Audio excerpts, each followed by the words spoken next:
artificial intelligence will completely transform our world. But what is AI? Why will it affect you? And how can you and your business survive and thrive through the AI revolution? Welcome to AI and You. Here is your host, author, speaker, and futurist, Peter Scott. Hello, and welcome to episode 133. Returning to the show today is Tony Czarnecki. Tony was first on the show in episodes 18 and 19 in October 2020, and he's had plenty of time in which to come up with new and fascinating thoughts to discuss with us. Tony is a futurist in the United Kingdom, a member of the Chatham House in London, and the managing partner of Sustensis, also in London, a think tank for inspirations for humanity's transition to coexistence with superintelligence. Tony is the author of several books on the subject of superintelligence, 3 of which form the Post-Humans series, which we talked about last time. His latest paper is called How Might Transhumans Control Superintelligence? And there is a provocative title, if ever I heard one. Of course, that's all right in our wheelhouse for this podcast. If the term transhuman is new or relatively new to you, here's some explanation. Transhumanism is concerned with the next stage of human evolution or development. In other words, the transformation of the human species into something more advanced. That's quite general, of course, and in practice it tends to get narrowed down into various ideas and factions focus on particular kinds of transformation, whether they be nanobots or genetic engineering or the use of electromechanical implants to augment human capability.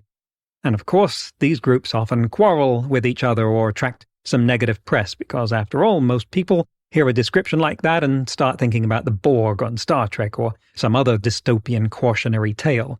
The idea that we shouldn't meddle with the hand fate has dealt us runs deep. In our conversation, the term transhuman is more of a nod to the inevitability that the arrival of superintelligence would mean some kind of transformation of the human race than what specific form that transformation would take.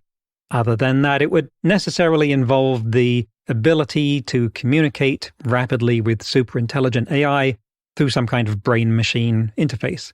And I think this is a compelling idea worthy of a lot of our attention, that the more AI evolves, the closer we get to needing to evolve ourselves, in ways that we really need to consider a lot more closely. Some people do consider it, and one of those is Tony Czarnecki. So let's get right to the interview. Tony, welcome to the show. Thank you. Nice to meet you again, Peter. Welcome back, I should say. And last time, we talked at length about mostly international socioeconomics and how it would be affected by AI. And now you've got a new paper, published in August 2022, quite recently, called How Might Transhumans Control Superintelligence? With the subtitle, Will 2030 Be a Tipping Point for Artificial Intelligence Control? And so the words that I really want to focus on there are transhuman, control, superintelligence, and 2030, in other words, all of it, because those really deserve some definition and amplification. And actually, one of the things that strikes me first is that 2030 is not that far away now. We're 8 years away from there, and that puts it within a certain horizon. Once we get to predicting timeframes more than 10 years out, people tend to get very, when it comes to technology, fluid in their predictions. They think, well, a lot of things are possible in 10 years, and in particular in 20 years, we think that just about anything is possible. But here you are within an 8-year time frame, which puts it in the sort of frame where people like fund managers start thinking, oh, well, maybe I should change my investment profiles. So first of all, well, I'm going to look at that time frame, but we should look at, I think, first of all, at what we're talking about happening in that time frame. So let's talk about your tipping point that you see in that time frame. What do you mean by a tipping point? Yes, I think it's right to start with 2030 because it's purposely a provocative title to make people thinking, yes, it's just 8 years away. How on earth this man is suggesting that we may lose control over our AI that we just developed, or essentially over our destiny. So let me just give you some parallels. You may remember what kind of fight the green lobby was fighting until 2015, almost for 30 years, to convince a general public that global warming is real. And not only that, that if we don't do anything substantial to reduce the global warming below 1.5 centigrade by 2030 precisely, then we may be proverbially cooked, almost literally. So this is my time horizon as well, but not just for global warming, but two other, I would say, global threats, existential threats. The second one is what I call global disorder. And the mark 2030 was penciled by the United Nations Millennium Project, which is to deliver by 2030 17 so-called sustainability goals. It is addressed primarily towards the poorer country, the developing country. And the understanding behind the project is that if nothing significant happens in those countries, that means the improvement of the social and economic standards, those people who mainly live in the southern hemisphere, where the drought may be especially prominent, may have nothing to lose, and they will just march towards the northern hemisphere. And that may start, together with other existential risks, such as pandemic and local nuclear wars, if you like, or even local non-nuclear wars. It may create a global disorder that altogether will create an existential risk for humans.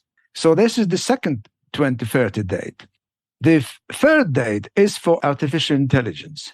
So far, there are only very few people that stick their head, so to speak, above the parapet, who say that by 2030, we may lose that control, either directly or indirectly. Among others, one of the most prominent futurists, Ray Kurzweil, says that it may happen by 2029. Just recently, he confirmed the date, although he's not so sure whether it's not going to be earlier than that.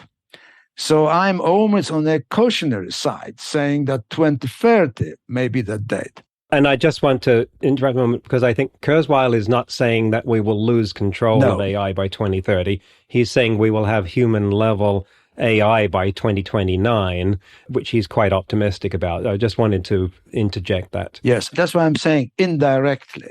But I would go even further, saying that if such a date is not established, nothing substantial regarding the AI control will happen, as it didn't happen with global warming. Yes, I have no scientific proof that by 2030 we may lose control over AI, as the IPCC doesn't have any scientific proof that by 2030 we will have a global average temperature increase of 1.5 centigrade. This is only a best guess. And say mine is also the best guess. But this, in my view, pretty probable. And better be safe than sorry and prepare for the worst. So that will be my justification why I'm putting this 2030 as the tipping point to concentrate the efforts so that we will advance any necessary controls of AI on time. Well, let's take our time and look at just what that AI might be at that point in 2030 needs this level of attention given to it. So first of all, are you in agreement with Kurzweil's estimate? He says 2029 for human-level artificial intelligence. Yes, definitely I am in line with his thinking. I would also be prepared that this may happen earlier. I mean, this year has been absolutely spectacular regarding discoveries of AI. None of the years before has had so many profound new discoveries, new capabilities of AI, including the first steps toward cognition using videos and so on. We are on a very dangerous path already. Imagine that we have somehow, or AI would have helped us, delivered some sort of cognitive AI by 2030.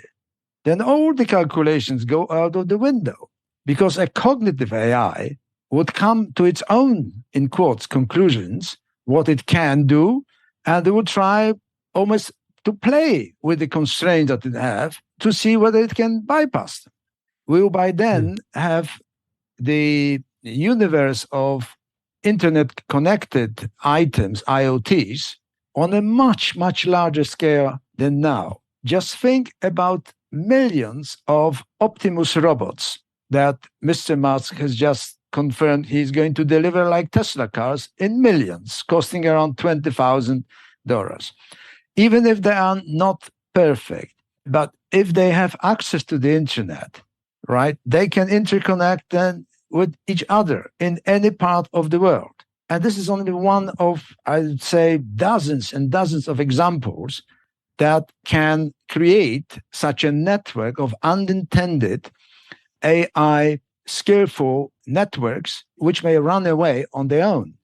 In your paper, you refer to the superintelligence of that year, 2030. You refer to that as an immature superintelligence. What makes it immature? Correct. Yes, that's a very good and necessary qualification. I am not saying that we will have superintelligence by 2030.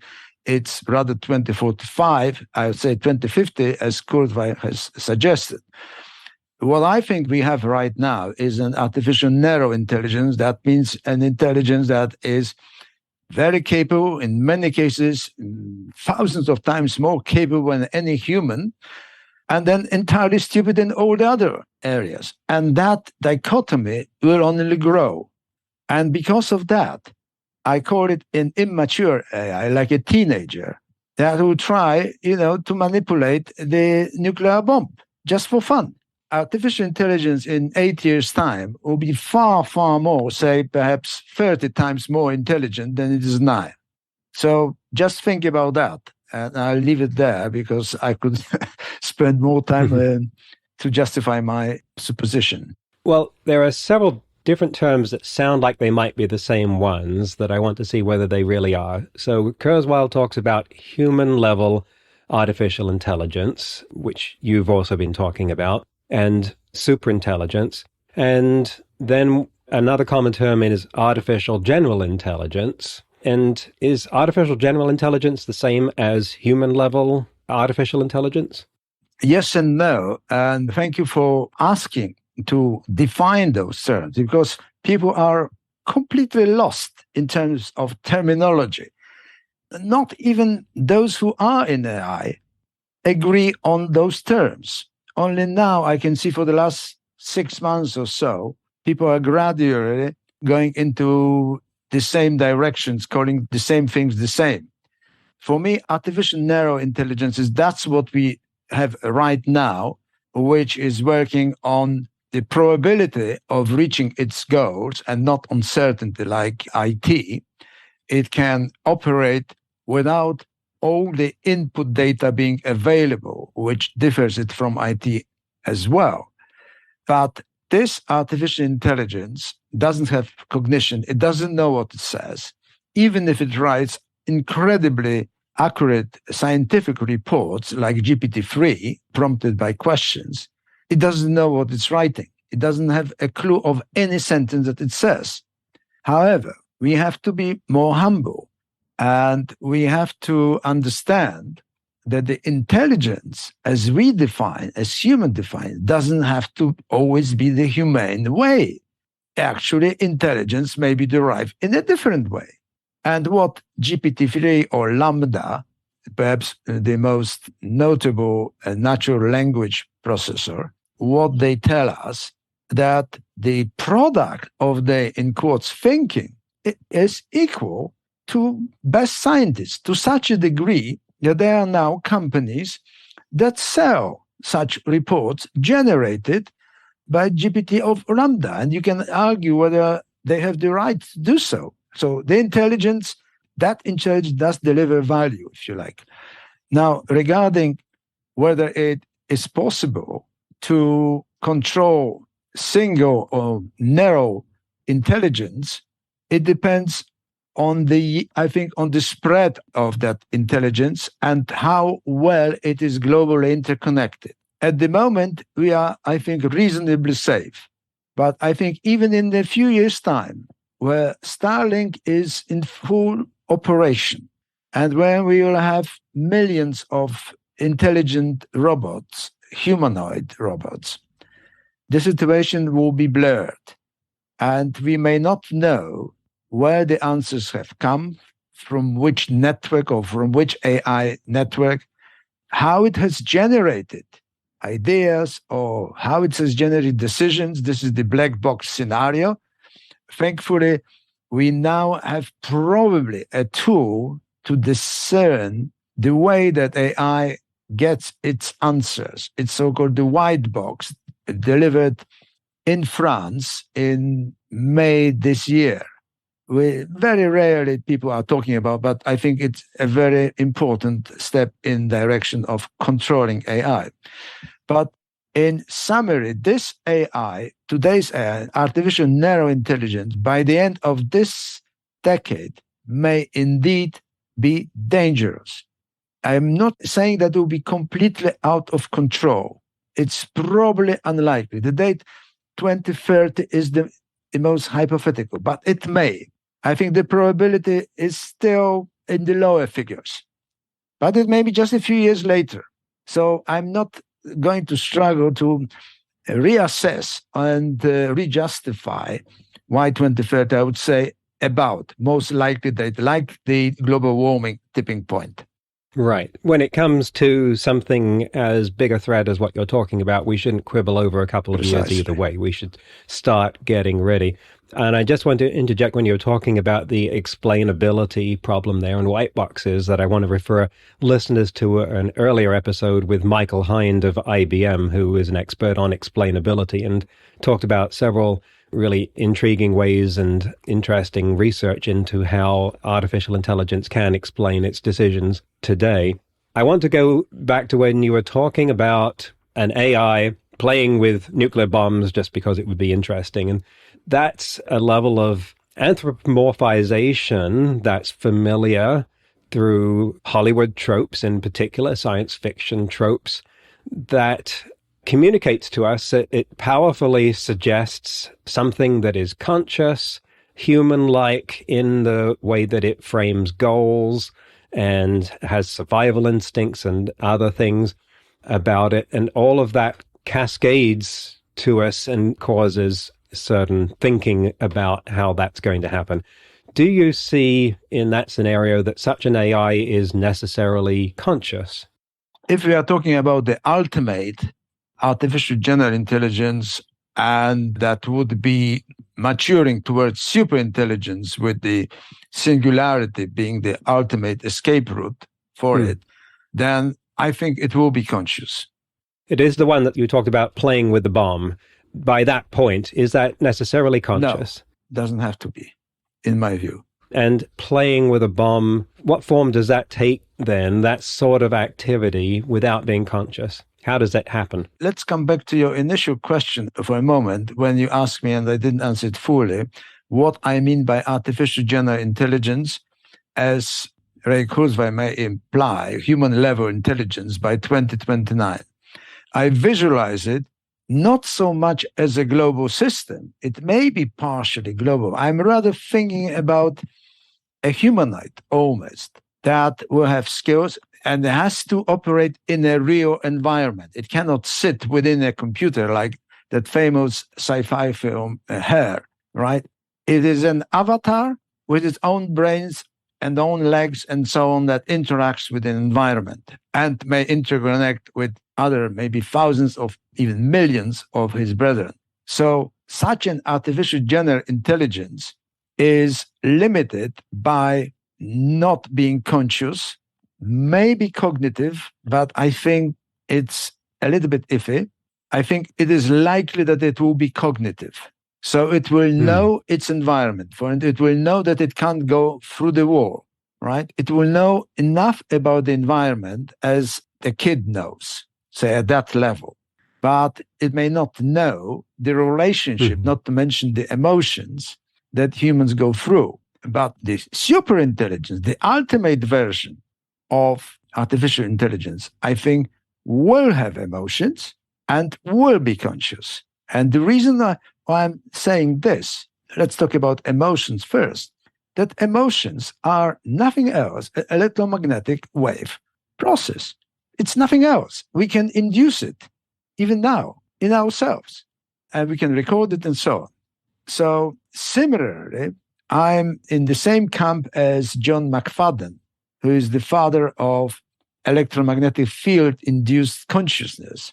I'm not going to go into the details because it may bore or something, but it is possible to visualize that consciousness may be present in non-biological entities. So that's my point. So AGI in 2030, this is, let's say, Optimus, super intelligent in the sense that it can play violin, it can cook a dinner and something like that, read us a book, which is easy even now, and so on. But it will not be yet a global system with the satellite connections so that it would overpower. It will have still a lot to learn, especially in the emotional area, relationship area. That may be very difficult. Would it be fair to say then that at this early stage, the 2030 or so stage, that AI could be convincingly and usefully faking a kind of general intelligence in the same way that right now we have large language models that are doing a convincing job of faking being an artist? You ask it to draw something novel that no one has ever drawn or seen before, and it does it really, really well straight away. And so that's producing the same results as something that was creative, even if we want to argue that it isn't, even if we want to argue that it's not artistic. And we sort of crossed a line with Blake Lemoine claiming that Lambda was sentient. No one agrees with him, but we can see that we could cross that line more and more with other people saying it may not be sentient on the inside, but it's doing a good enough job on the outside. So could that mean then that eventually we get to around 2030 and AI is doing a good job of faking actions like playing around, as you put it, on this sort of global scale? Yes, spot on. Absolutely. The Blake Lemoine incident is very teaching and a little bit scary to some extent, but I don't believe in any second that it had any resemblance of consciousness. It couldn't because it was sitting within two-dimensional screen. So that's for now. But around 2030, I think we quite often wouldn't know whether the artificial intelligent agents on humanoid does really feel something emotional or whether it pretends. Or they have such pretending robots today, like Amica. So yes, we can hardly distinguish what is real already watching TV when you have holograms and augmented reality like Strictly Come Dancing, which I don't watch anymore, but used to, and you are not sure what is real, what is fake, or what is a hologram. Tell us about the Amica robot. I don't know that one. Yeah, well, what is fascinating about that robot was created in around 6 months by a British company from Bristol that used to produce robots for Disneylands and so on for 20 years. And suddenly they discovered that they could do it on a big AI stage. And they did it. And just last month or early this month, they released Amica 2 with GPT-3 embedded. I saw only some clips. There are not too many yet, how it reacts. So we are moving in that direction. And natural language processing will be bolted with the hardware. So this knowledge that only some of us have access to will be suddenly available at the street level. And that to be an experience within next 12 months, maybe 2 years at most. Think about the Christmas time, all right? Those guys inviting people in the Harrods store. Right. And now I know the one you mean. This is the robot that a few months ago I saw the videos where it has a quite expressive face. It's able to do very convincing facial emotions, and GPT-3 is the engine behind that. So, tipping point. Is the tipping point the hard takeoff? Is the tipping point recursive self-improvement, where the AI gets to the point where it can teach itself how to learn faster?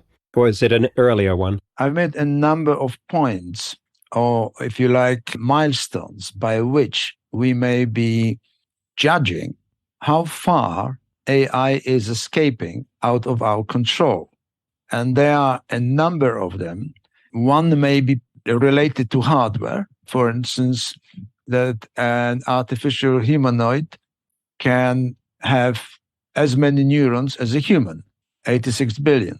And by the current progress, it may happen in 2 years' time. 3,000 artificial neurons are roughly the equivalent of one human neurons. So you need trillions of neurons to have 86 billion of human-related equivalent. So that would be one measure, because then the capacity, that's what Kurzweil is talking about. The capacity of its brain will equal our brain. Doesn't mean that it's the same, it can do the same things. Because for that, we have to consider that each neuron is connected roughly to almost 10,000 other neurons, which may take years to develop it. But at some stage, as you said, Peter, that we may come to a situation where we will not know whether what we are being told is everything that that AI knows. And when it is proven, then that has happened, that will be next milestone, right? It may not still be out of our control, but it will be on the runaway pathway. The third one may be that it will create a global chaos.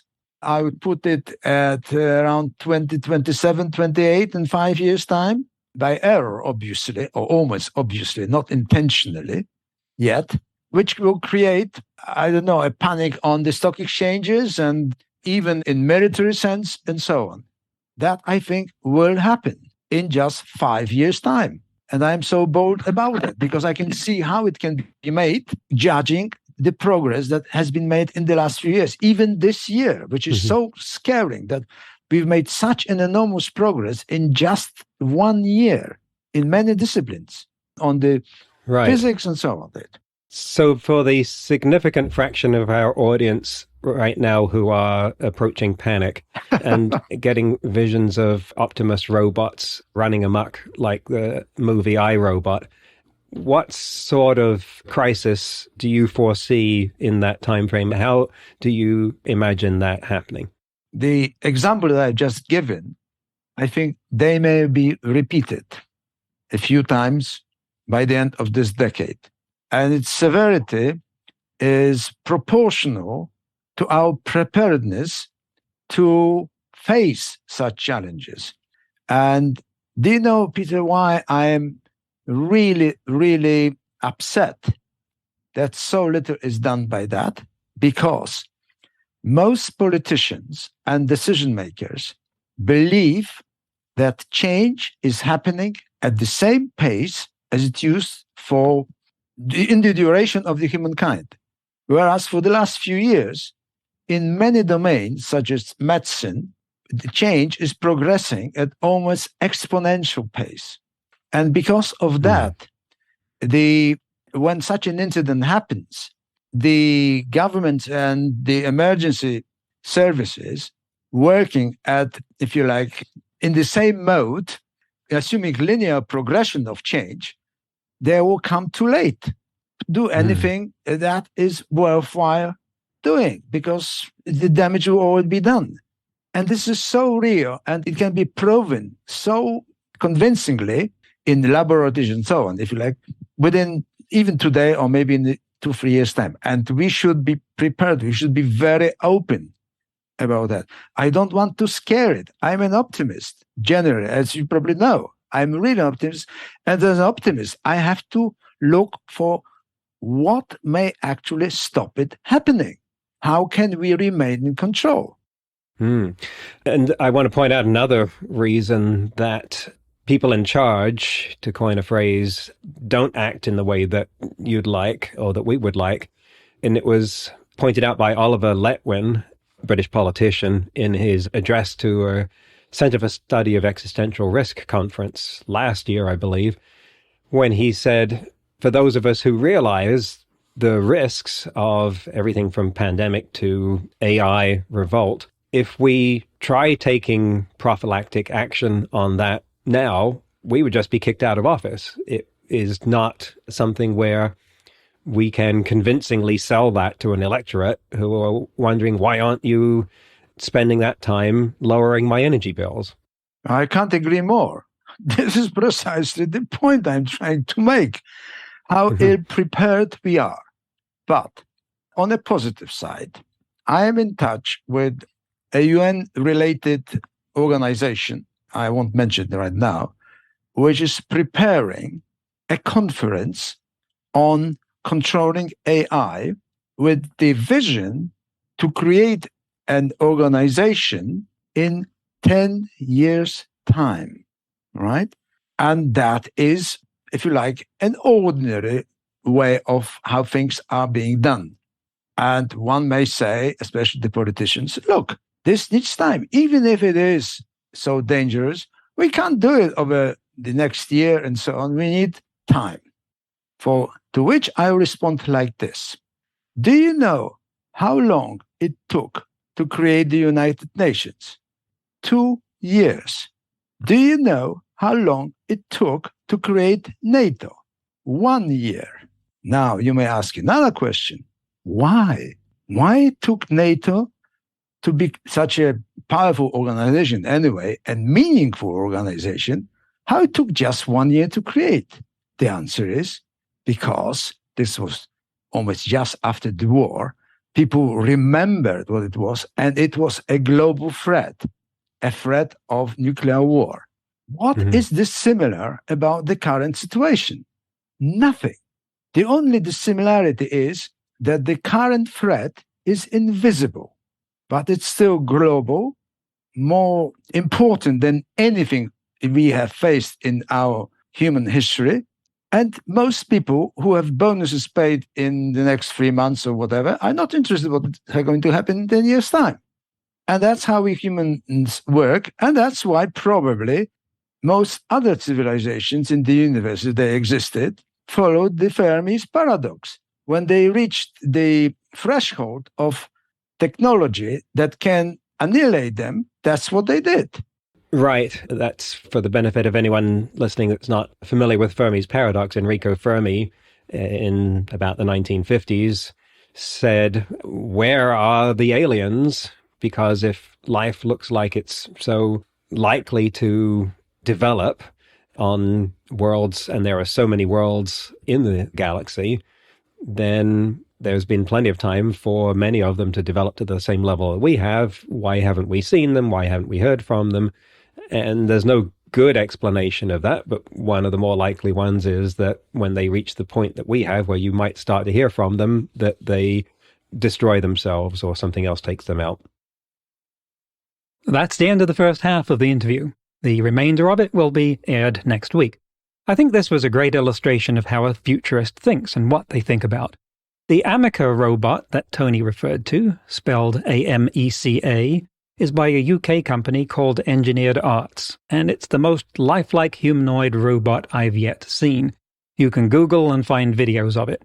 Its facial expressions are remarkable, and overall it looks a bit like the Sunny robot from the iRobot movie. And it does speech recognition and conversation with GPT-3. Watch the videos, and it's easy to imagine it turning into the robot that you have a chat in the park with that Mark Lee was talking about in episodes 124 and 125. Okay, I don't do this very often, but here is my periodic reminder to you to like this show. Check the like box, in other words, on social media. Write a review, whatever your podcast platform allows you to do, and share about it to your friends. Or your enemies, for that matter. We're not picky. We don't do any advertising yet, and pretty much the only way that people are going to find out about this show is either if you tell them about it, or if the ratings climb high enough to make it more visible to them. I'm certain that there are many thousands of people, probably hundreds of thousands of people, who would enjoy listening to the show as much as you do. So giving us a 5-star rating is how you can help them find out about it. In today's news, ripped from the headlines about AI, Wired reports that one of Elon Musk's first actions on acquiring Twitter was to fire nearly the whole AI ethics team. Raman Chowdhury, head of Twitter's ML Ethics, Transparency and Accountability team, tweeted on November 3rd that she was let go, saying, quote, "Imagine feeling relief that you're the one on the receiving end of the Thanos snap," end quote. One other person said that all except one member had been fired, while another one said the whole team had been let go. That team had been doing research on political bias at the time. The work of this team was described by manager Joan Deichmann as pushing for algorithmic transparency and algorithmic choice, inventing and building ethical AI tooling and methodologies.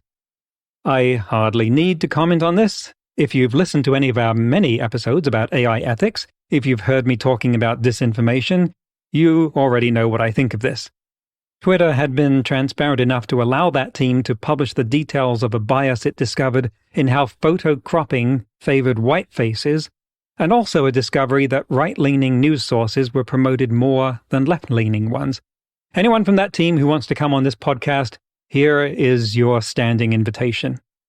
Next week, we will be concluding the interview with Tony Czarnecki, when he'll be talking about what to expect by 2030 and just how that transhuman evolution into posthumans will come about and what it will look like. That's next week on AI and You. Until then, remember, no matter how much computers learn how to do, it's how we come together as humans that matters. That's all for this episode of AI and You. Please leave a rating and comment and share with your friends. Get the book Artificial Intelligence and You and see more videos and articles at aiandyou.net. That's aiandyou.net, where you can also send us your questions. Thank you for listening.